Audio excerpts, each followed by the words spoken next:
Hello guys, this is Shivani Chauhan. Welcome to Easy Path Education. I am research scholar from Maharishi Dayanand University, Rohtak. So today we are discussing about the course of Integrated Teacher Education Program ITEP first semester के हम subject understanding India के बारे में बात करेंगे। ये first semester का subject है, सभी के लिए इम्पॉर्टेंट है ये, चाहे वो MDU के स्टूडेंट्स हो या फिर बाकी किसी यूनिवर्सिटी के स्टूडेंट जिनके यूनिवर्सिटी में भी ITEP का कोर्स स्टार्ट हो चुका है। आज हम बात करेंगे unit 4 of economy, overview of the Indian economy from the stone age to the Guptas. तो आज हम इस टॉपिक पे बात करेंगे पूरी वीडियो में, तो एंड तक बने रहिएगा। और अगर मेरे चैनल को सब्सक्राइब नहीं किया है तो वो भी कर लीजिएगा, ताकि आपको आने वाली अपडेट्स मिलती रहे, नोटिफिकेशन मिलती रहे आसानी से, क्योंकि आप उस पर नोटिफिकेशन का ऑप्शन प्रेस कर देना। और इस चैनल पे आपको सारी एजुकेशनल वीडियोस मिलेंगी जो आपकी ITEP के कोर्स के लिए बेनिफिशियल होगी, UGC नेट के लिए, CTET के लिए, HTET के लिए, तो टाइम टू टाइम वो अपडेट होती रहेंगी। आज की क्लास स्टार्ट करते हैं students, without wasting our time.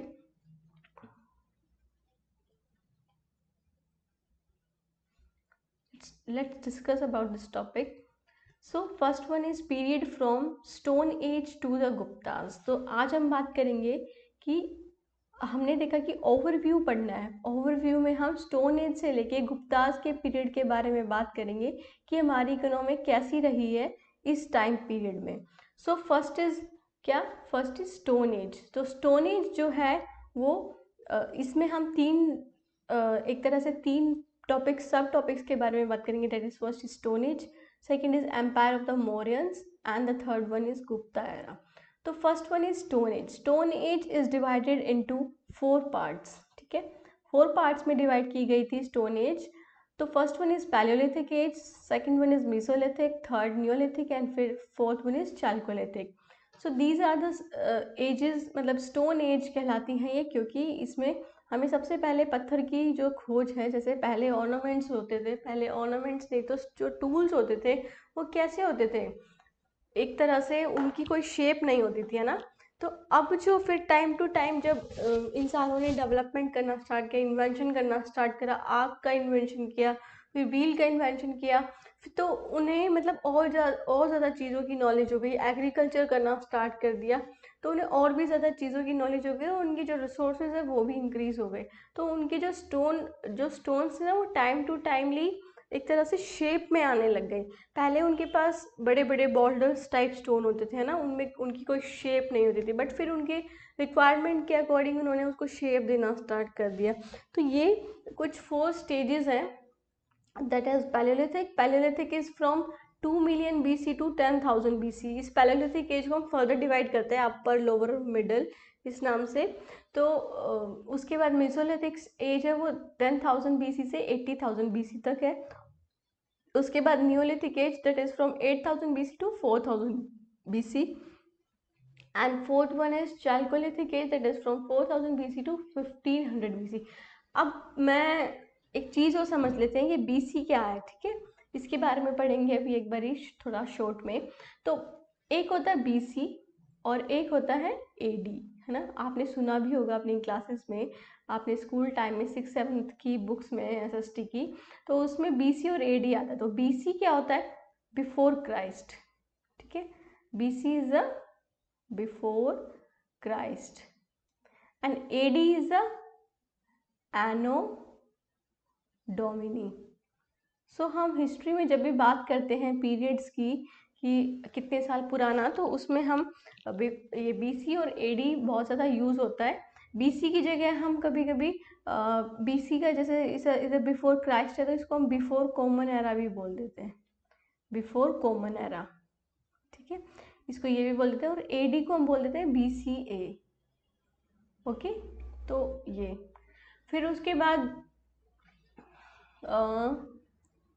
फिर उसके बाद हमें पढ़ना है, हाँ, अब ये BC और AD का मतलब है क्या।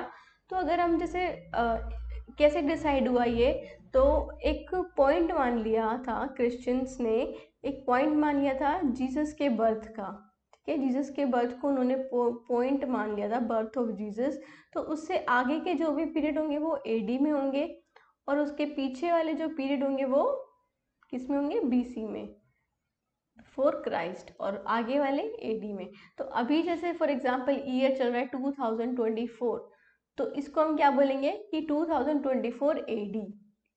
ओके, फॉर एग्जांपल जैसे इंडिया 1947 में आज़ाद हुआ था, तो 1947 का मतलब क्या हो गया कि 1947 एडी में। और उससे पहले वाले पीरियड को जैसे एक नंबर लाइन होती है ना, जैसे ये 0 मान लिया जीसस का जो बर्थ था उसको, उसके बाद यहाँ पे पॉजिटिव बढ़ता जाएगा ईयर, और इधर से क्या होगा, घटता जाएगा, ठीक है, ऐसे -3 -4, तो ऐसे घटता जाएगा, ठीक है। तो वन जो बीसी का मतलब है वो क्या है कि वन सबसे नया है, फिर उसके बाद टू जो है वो सबसे उससे थोड़ा पुराना है, तो ऐसे ऐसे करके डिक्रीज होता जाएगा और इस साइड इंक्रीज होता जाएगा। 1 मिनट में रब कर देती हूँ इसे, ठीक है। तो समझ में आया बीसी और एडी का मतलब। तो अगर आपको नहीं समझ आया तो मैं इसकी एक अलग से वीडियो बना दूंगी, आप मुझे कमेंट करके बता देना। उसके बाद है स्टोन एज, फिर उसके बाद हम बात करेंगे एम्पायर ऑफ मौर्यंस के, और फिर गुप्ता एरा। इन तीनों के बारे में आज हमारी वीडियो में डिस्कस करेंगे। Next slide is stone age. तो स्टोन एज की जो इकोनॉमी है, हम देखो यहाँ पे इकोनॉमी के पर्सपेक्टिव से बात कर रहे हैं। हमारी जो यूनिट है वो यूनिट 4 इकोनॉमी ही है, तो इकोनॉमी के पर्सपेक्टिव से बात करेंगे हम सिर्फ कि स्टोन एज में इकोनॉमी कैसी थी। तो सबसे पहले हम बात करेंगे फूड प्रोड्यूसिंग इकोनॉमी, ठीक है। तो जब पुराने टाइम में जो इकोनॉमी थी, सबसे ज़्यादा जो इकोनॉमी क्या होती है एक तरह से, इकोनॉमी, इकोनॉमी मतलब जहाँ से for economy is like consumption and production and distribution of goods and services, ठीक है।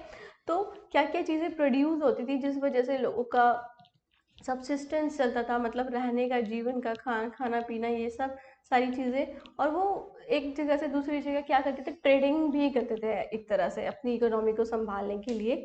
तो फूड प्रोड्यूसिंग इकोनॉमी थी पहले स्टोन एज में। During the stone age in India there was transition from hunting and gathering economy to a food producing economy. तो हमने ये transition देखने को मिला स्टोन एज में, इंडिया के स्टोन एज में, कि सबसे पहले किस पे डिपेंड थी, हंटिंग एंड गैदरिंग पे डिपेंड थे लोग। मतलब हंट करके लोग क्या करते थे, जानवरों को हंट करके, और फिर उसके बाद उनको खाते थे, ठीक है। उससे उससे उसका ट्रांजिशन किससे हुआ, फूड प्रोड्यूसिंग इकोनॉमी में, फूड प्रोड्यूसिंग इकोनॉमी में हुआ।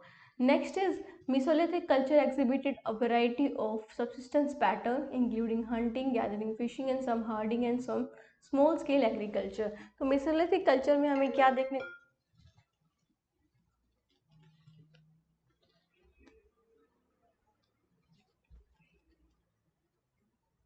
मेसोलिथिक कल्चर में हमें क्या देखने को मिला कि यहाँ पे अलग अलग तरह के सबसिस्टेंस पैटर्न्स थे। सबसिस्टेंस पैटर्न मतलब लोगों ने स्टार्ट कर दिया था रहना एक जगह पर।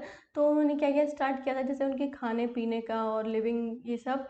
तो हंटिंग, गैदरिंग, फिशिंग और सम हर्डिंग, मतलब वो पालने भी लग गए थे और एक तरह से चारवाहक भी बन गए थे ना, मतलब वो जानवरों को चराने लग गए थे। And small scale agriculture. आप मुझे कमेंट में ये कमेंट करके बताइएगा कि सबसे फर्स्ट एनिमल जो डोमेस्टिकेट किया था ह्यूमन बींग ने, वो कौन सा था, ठीक है। उसके बाद देखते हैं आगे, चलो। People cultivated crop such as ragi, horse gram, cotton, rice, wheat and barley and domesticated cattle, sheep and goats. तो लोगों ने क्या स्टार्ट कर दिया कि ये सारी क्रॉप्स उगाना स्टार्ट कर दी, जैसे ragi, horse gram, cotton, rice, wheat and barley. और उन्होंने एनिमल्स को भी डोमेस्टिकेट करना स्टार्ट कर दिया। कौन कौन से animals, cattle, sheep and goats. Is it clear? Moving to the next slide. सो उसके बाद पहले तो क्या थी, एक तरह से फूड प्रोड्यूसिंग इकोनॉमी बन गई थी। दूसरी बार में क्या हुआ कि एग्रीकल्चर एंड एनिमल हस्बेंड्री भी इंक्लूड कर दिया।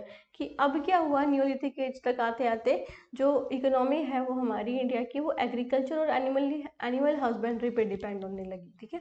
The people of neolithic age cultivated ragi, मतलब ये सारी चीज़ें जो लोग हैं, पीपल थे, वो उगाने लग गए थे, horse gram, cotton, rice, wheat वगैरह। और इन सब जो जानवरों को डोमेस्टिकेट मतलब पालने लग गए थे। फिर उसके बाद है cultivation of cereal grains enable neolithic people to build a permanent dwellings and congregate in villages. तो अब क्या हुआ, जैसे जैसे जैसे लोग एक जगह पे अपना अनाज उगाने लग गए, अपनी फसल उगाने लग गए, तो उन्होंने एक जगह पे सेटलमेंट करना स्टार्ट कर दिया।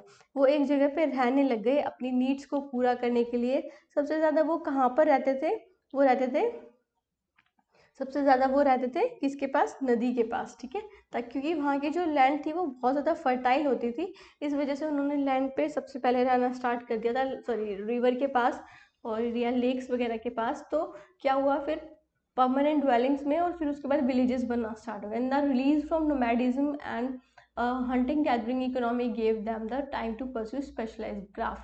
तो जैसे वो नोमैडिक थे पहले, क्योंकि एक जगह से दूसरी जगह आते थे अपनी नीड्स के लिए, अपनी नीड्स को कंप्लीट करने के लिए, फिर बाद में उनका क्या हुआ कि उन्होंने अब एक जगह से दूसरी जगह नहीं है, वो क्या करते थे कि एक ही जगह पे रहना स्टार्ट कर दिया था।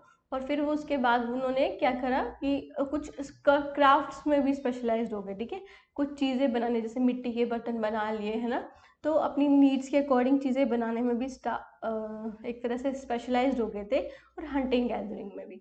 उसके बाद collecting of plant products, then hunting and fishing, which were still perfected, became more organized way of economy।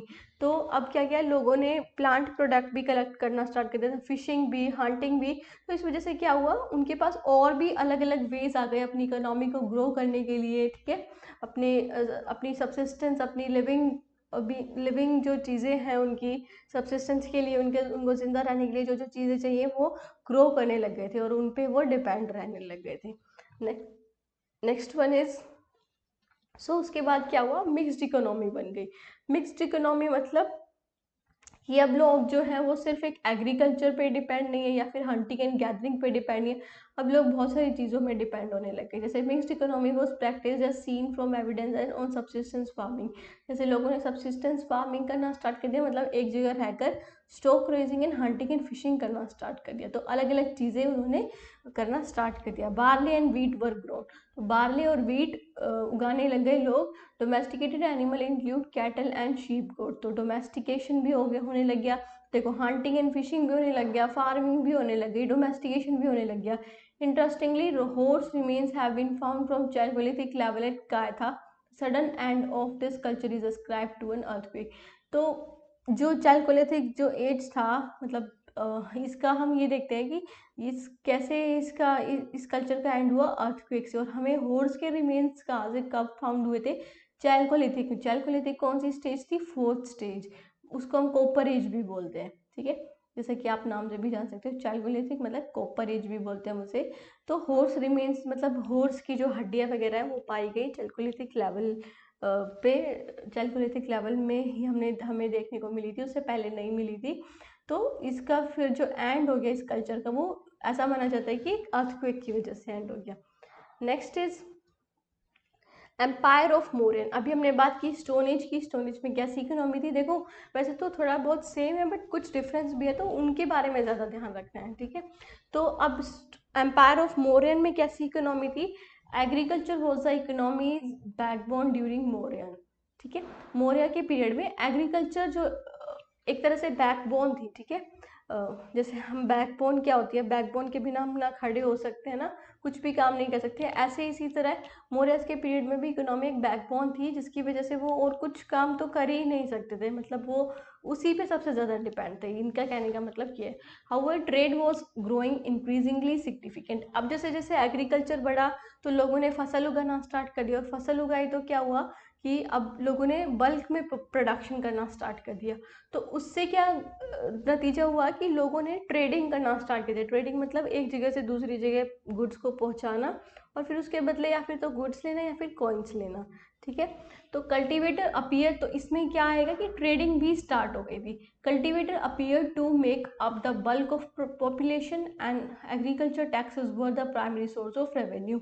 तो क्या हुआ, जो कल्टीवेटर्स थे, सबसे ज़्यादा जो पॉपुलेशन थी वो कल्टीवेटर्स की ही देखी जाती है मौर्यन के पीरियड में। और जो एग्रीकल्चर टैक्सेस थे, मतलब जो फसल पे, जैसे हमने लैंड रेवेन्यू पढ़ा है अपनी क्लासेस में, आप देखना वो वीडियो लैंड रेवेन्यू की, मैंने डाल रखी है लैंड रेवेन्यू जो ब्रिटिशर्स के पीरियड के टाइम के थे। तो लैंड रेवेन्यू क्या था कि एक तरह से टैक्स लेते थे फसल पे पीजेंट से, तो वो उनका प्राइमरी सोर्स ऑफ रेवेन्यू था उनका भी, ठीक है, agricultural taxes. 100 of kingdoms, many small armies, powerful regional chieftains and internal struggle gave to a more discipline centralize administration. तो क्या हुआ उसके बाद कि अब जो सिर्फ वो खेती पे ही डिपेंड है, बहुत सारी और चीज़ें आ गई थी, जैसे कि किंगडम स्टार्ट हो गए थे, बहुत सारे आर्मीज बनना स्टार्ट हो गई थी, कबीले बनना स्टार्ट हो गए थे, ठीक है, रीजनल जो लोगों का एक ग्रुप बन जाता है वो। और फिर उससे क्या हुआ, सेंट्रलाइज एडमिनिस्ट्रेशन ज़्यादा बढ़ गया। Is it clear? Next is, इसे रब कर देती हूँ। उसके बाद है farmers were liberated from provincial, और एक minute, farmers were liberated from provincial rulers taxes and harvest collection obligations, preferring instead for the Arthashastra principle centrally manage strict but fair taxation system. तो फार्मर्स को क्या करने लग गए, फार्मर्स से पहले तो सबसे पहले तो टैक्स लेने लग गए, है ना, टैक्स लेने लग गए, हार्वेस्ट की जो भी वो मतलब जो हार्वेस्ट करते थे क्रॉप्स उनका कलेक्शन मांगने लग गए, उनका ऑब्लिगेशन बन गया था, ठीक है। तो एक तरह से जो क्या बोलते हैं, इंस्टेड फॉर द अच्छा principle centrally manage strict but fair taxation system. तो एक तरह से ये बोल सकते हैं कि स्ट्रिक्ट था बट फेयर टैक्सेशन सिस्टम था। ऐसा नहीं था कि एक तरह से हम ये देख सकते कि इनकम के बेस पे ही टैक्स लिए जाते थे। ऐसा नहीं कि इनकम तो सिर्फ 10,000 रुपीज़ है और आप टैक्स ले रहे हो 9,000, तो ये तो एक फेयर सिस्टम नहीं हो ना। बट स्ट्रिक्ट ज़रूर था कि आप उनको टाइम से पहले, जो भी टाइम होता था उससे पहले उन्हें टैक्स पे करना पड़ता था। Chandragupta Maurya created a unified currency for all of India. तो उन्होंने क्या किया, करेंसी एस्टैब्लिश की चंद्रगुप्त मौर्य ने मौर्यन एम्पायर में, as well as a network of provincial governors and administrator. तो उन्होंने गवर्नर्स और एडमिनिस्ट्रेटर्स भी बनाए, as well as civil services to ensure that merchant, farmers and trader were traded fairly and safely. तो ये कहा जाता है कि ये देखा जाता है कि चंद्रगुप्त मौर्य ने क्या क्या चीज़ें की कि जो मर्चेंट्स हैं, जो सामान को बेचते खरीदते हैं, और फार्मर्स और ट्रेडर्स की जो है वो उनकी एक तरह से उनको सेफ्टी देना, ठीक है, और फेयरली बेसिस पे उनसे टैक्स वसूल करना। ऐसा नहीं कि कोई मार पीट करके टैक्स वसूल कर रहे हैं या फिर फेयर तरीके से नहीं कर रहे। Is it clear? तो ये था एम्पायर ऑफ मॉडर्न में जैसे इकोनॉमी थी। आगे देखते हैं। उसके बाद आता है गुप्ता एरा। गुप्ता एरा की इकोनॉमिक लाइफ कैसी थी? सबसे पहले तो गुप्ता कॉइनेज के बारे में पढ़ेंगे। The Guptas issued the largest number of gold coins, dinars. Gupta ने क्या किया था, गुप्ता पीरियड में क्या हुआ था कि गोल्ड कॉइन्स एस्टैब्लिश हुए थे, बहुत सारे गोल्ड कॉइन, इसको हम गोल्डन एज भी बोलते हैं, इसको आज भी गोल्डन एज बोला जाता है। इसमें बहुत सारे गोल्ड के कॉइन्स एस्टैब्लिश हुए थे और उनका नाम रखा गया था dinars. These coins were regular in size and weight. ये मतलब इनका जो साइज था वो एक तरह से रेगुलर था, ऐसा कुछ नहीं था ज़्यादा ही भारी या ज़्यादा वो। Depicting Gupta's king and showcasing their love for war and art. पहले के कॉइन्स कैसे होते थे? आपके कॉइन्स क्या होता है कि उस पर अगर 2 रुपए हैं तो वो 2 अंगूठे छपे होते हैं ना, और अगर जैसे सॉरी हाँ 2 उंगलियां, फिर उसके बाद अगर एक है तो फिर एक अंगूठा, ऐसे। तो पहले क्या होता था, जो इनके पीरियड में, किंगडम के पीरियड में क्या होता था कि वो अपने कॉइन्स में ना जिस चीज़ के प्रति वो प्रेम करते थे वो चीज़ कॉइन्स पर छपाते थे। फॉर एग्जाम्पल वो अपने अपने लिए ही प्रेम जाग वो करते हैं, तो वो उन्होंने अपनी फोटो छपवा ली, है ना। किसी एनिमल्स के प्रति प्रेम करे तो उनकी, फ्लावर्स के प्रति, आर्ट एंड क्राफ्ट, तो वो सारी चीज़ें उन कॉइन्स में हमें देखने को मिलती हैं आज भी। While not as pure as Kushan coins, Kushan का पीरियड था, उनके जितना प्योर कॉइन नहीं था। कुशान के पीरियड में सबसे ज़्यादा गोल्ड कॉइन तो नहीं था, बट बहुत ज़्यादा प्योर था, ठीक है, प्योर गोल्ड कॉइन थे। बट गुप्ता के जो कॉइन्स थे वो प्योर नहीं थे। Served as a means of payment for military and administrative official as well as for land transaction. तो ये जो कॉइन्स थे वो किस लिए यूज आते थे? पेमेंट के लिए, मिलिट्री को पेमेंट देने के लिए, एडमिनिस्ट्रेटिव ऑफिशियल को लैंड ट्रांजेक्शन करने के लिए। अगर लैंड एक दूसरे जैसे जमींदार को देनी है या फिर किसी को भी देनी है तो कॉइन्स का इस्तेमाल होने लग गया था गुप्ता पीरियड में। The Gupta's also issued silver coins, silver coins भी एस्टैब्लिश किए उन्होंने after their conquest of Gujarat, primarily for local trade. जो सिल्वर कॉइन्स थे वो किसके लिए थे? लोकल ट्रेड के लिए। जैसे एक किंगडम से दूसरे किंगडम में गुड्स पहुंचाने के लिए या फिर अपने विलेजेस में गुड्स पहुंचाने के लिए। And the use of copper coins was limited compare to the Kushans, and the use of copper coins was limited. तो कॉपर कॉइन्स का जो यूज था वो कम था as compare to Kushan. Kushan में कॉपर कॉइन्स का ज़्यादा यूज था, बट इसमें कॉपर कॉइन का ज़्यादा यूज नहीं था, लिमिटेड ही था। Is it clear? ठीक है। नेक्स्ट इज अब देखते हैं कि decline in long distance trade. Decline in long distance trade में क्या हुआ, compare to earlier period there was a decline in long distance trade. तो पहले क्या होता था कि कुशान्स के पीरियड में हम देखते हैं कि कुशान और पांड्या और चोला के पीरियड में हम देखते हैं कि जो इंडिया का ट्रेड था वो रोमन से भी कनेक्टेड था, रोम से भी, ठीक है, उसे बोलते हैं इंडो रोमन ट्रेड। आगे ये भी एक टॉपिक है आपकी सब्जेक्ट में, तो इसके बारे में भी पढ़ेंगे। तो इंडो रोमन ट्रेड भी था, तो बहुत सारे, पर गुप्ता के पीरियड में क्या हुआ कि वो डिक्लाइन होना स्टार्ट कर दिया, कम होना स्टार्ट हो गया during the Gupta period. India trade with the eastern Roman empire, ये लिखा हुआ है, eastern Roman empire exporting silk decrease after the eastern Roman learn silk cultivation from the Chinese. तो क्या हुआ, क्यों डिक्रीज हो गया, क्योंकि जो जो रोमन के जो रोम के जो एम्पायर्स थे, है ना, रोम के जो लोग थे, उन्होंने क्या किया, चाइनीज से सिल्क कल्टीवेशन स्टार्ट, एक तरह से लर्न करना स्टार्ट कर दिया। उनको आ गया कि सिल्क को कैसे उगाया जाता। Is it clear? Next is demand for Indian silk abroad had already weakened by the mid 5th century. तो अब क्या हुआ कि डिमांड ऑफ जो इंडियन सिल्क की थी उसकी अब्रोड में बहुत कम डिमांड होने लग गई मिड 15th सेंचुरी में, ठीक है, 15th सेंचुरी के मिड में। Silk weavers from western India migrated to Mandsaur in Malwa and shifted to other profession. जो सिल्क वीवर्स थे इंडिया के, उन्होंने वेस्टर्न इंडिया से माइग्रेट कर लिया, कहाँ पे, मालवा में, and shifted to other profession, और उन्होंने अदर प्रोफेशन स्टार्ट करना शुरू कर दिया। तो इसका कहने का मतलब है कि लॉन्ग डिस्टेंस ट्रेड बहुत ही कम हो गया था। तो इसकी वजह से क्या हुआ, इकोनॉमी में भी डिक्लाइन देखने को मिला, किसमें, गुप्ता पीरियड में, ठीक है। इकोनॉमी एक तरह से जो ट्रेडिंग जो इकोनॉमी थी वो डिक्रीज होने लग गई थी, क्योंकि रोमन्स ने सीख लिया था चाइनीज से सिल्क कल्टीवेशन, और फिर लोगों के पास भी कुछ काम नहीं था तो वो अदर प्रोफेशंस में चले गए थे। Is it clear? Next slide. So फिर क्या हुआ, emergence of priestly landlords. Priestly landlords कौन थे, जैसे कि पहले क्या होता था कि राजा जो थे वो ब्राह्मण्स को क्या करते थे, लैंड ग्रांट करते थे। लैंड ग्रांट मतलब जमीन को दान में दे देते थे, ठीक है। तो उससे क्या हुआ, प्रिस्टली लैंडलॉर्ड्स बन गए। प्रिस्टली मतलब पुजारी, और लैंडलॉर्ड्स मतलब जमीन के मालिक जो होते हैं। तो लैंड ग्रांट कर दी, उसके बाद क्या होता था, जो ब्राह्मण्स थे उनका हक हो जाता था उस लैंड पे, तो प्रिस्टली लैंडलॉर्ड्स बन गए थे। In eastern and central Madhya Pradesh a significant development during the Gupta period was the rise of priestly landlord। तो priestly landlord बन गए, तो land grant made to priest led to cultivation of new areas but resulted in a lower status for local tribal peasants. तो क्या हुआ, land grant से priest जो थे उन्होंने कल्टीवेशन तो स्टार्ट कर दी थी, अलग अलग जगह कल्टीवेशन स्टार्ट हो गई थी, बट उससे और चीज़ क्या हुई कि जो ट्राइबल पीजेंट्स है ना, उनका स्टेटस है वो और भी कम होने लग गया, ठीक है। जो ब्राह्मण्स थे सब, उनको सबसे बड़ा दर्जा दिया जाता था, और फिर उसके बाद ये जो lower status for local tribe peasants है वो इंक्रीज होना स्टार्ट हो गए थे, फिर उनका स्टेटस कम हो गया था। Force labour which was imposed on peasants in central and western India. तो फोर्स लेबर जो है मतलब विस्टी, फोर्स लेबर को विस्टी कहा गया है। तो विस्टी एक तरह से ये है कि उन पे टैक्स लेना स्टार्ट कर दिया था, उनकी एक तरह से फोर्स करके, ठीक है। तो फोर्स करके उनसे टैक्स लेना स्टार्ट कर दिया था पीजेंट से सेंट्रल एंड वेस्टर्न इंडिया में। हाउएवर एग्रीकल्चर, एक हटा देते हैं। However, agriculture knowledge improved in tribal regions of central India due to the involvement of Brahmins and more land was bought under cultivation।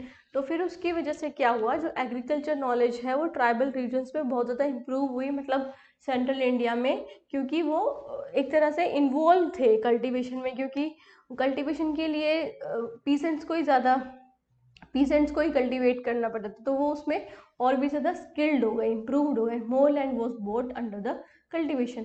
तो कल्टीवेशन करने के लिए और भी लैंड जो है वो खरीदी जाने लगी।